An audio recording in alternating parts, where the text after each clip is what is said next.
ikawa yani tumaini langu kubwa ninakunywa pombe, alafu hata kama nikipata pesa nakunywa na lewa. Nikawa naanza kujaribu kujiua.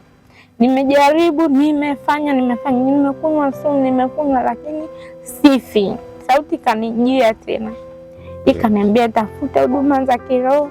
Nikasema huduma za kiroho mimi natafuta wapi? Kanisani naendaje? Mimi siendi.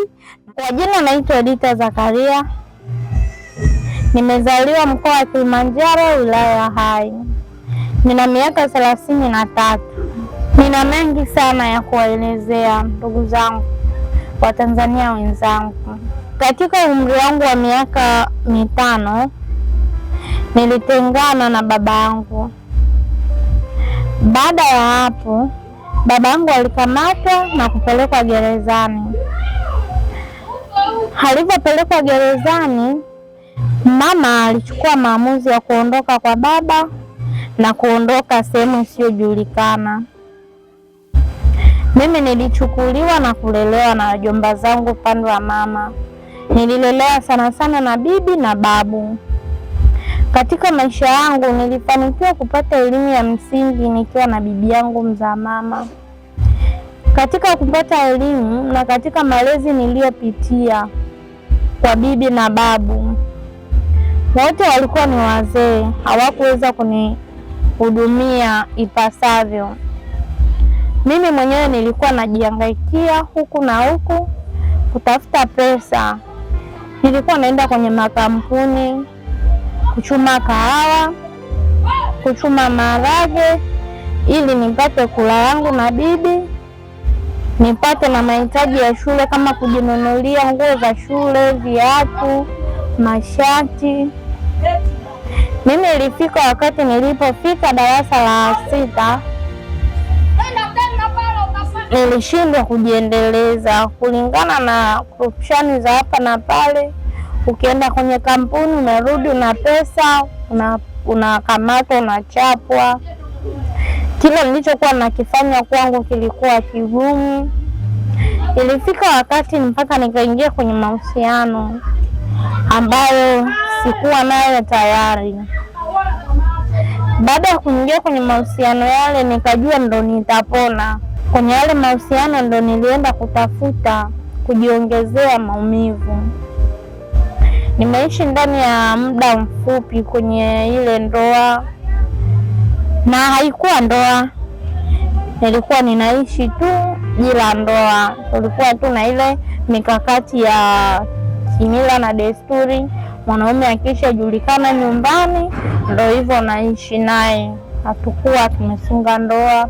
Nimeishi maisha yale ya mateso ndani ya miaka 2 mpaka nikafanikiwa kupata mimba. Nilikuwa naishi maisha ya kipigo mimi. Nilikuwa naishi maisha ya fedhea.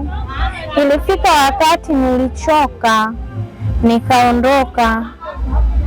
Nilivyoondoka kwenye yale mahusiano, nikaenda kujitafutia maisha yangu. Nilienda Morogoro kutafuta kazi. Haiwishi nilifanikiwa kupata kazi. Ile kazi nimekaa ndani ya miezi ile iliyobakia nikajifungua.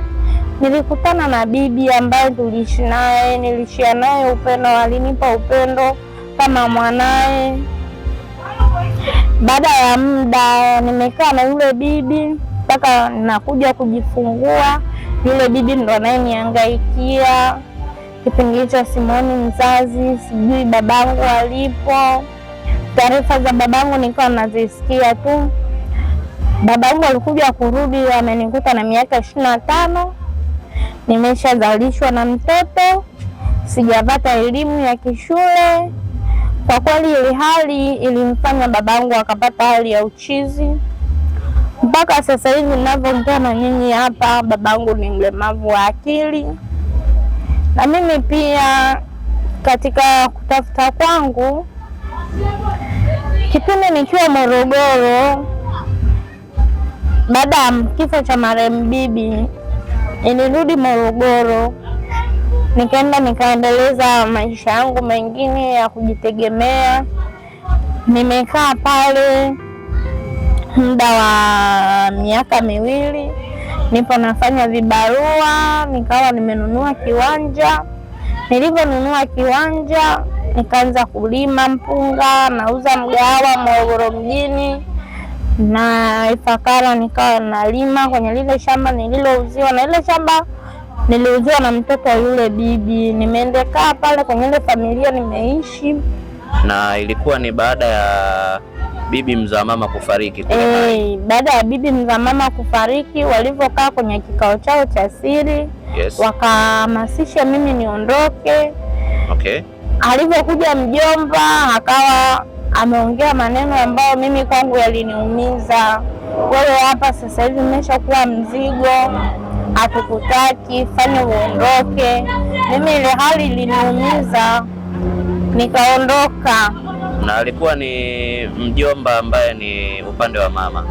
Aliyezaliwa na mama yangu kabisa. Kwa ndipo wewe ukaamua kutoka Moshi kwenda Morogoro? Yeah.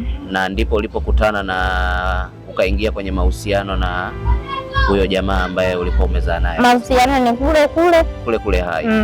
Okay.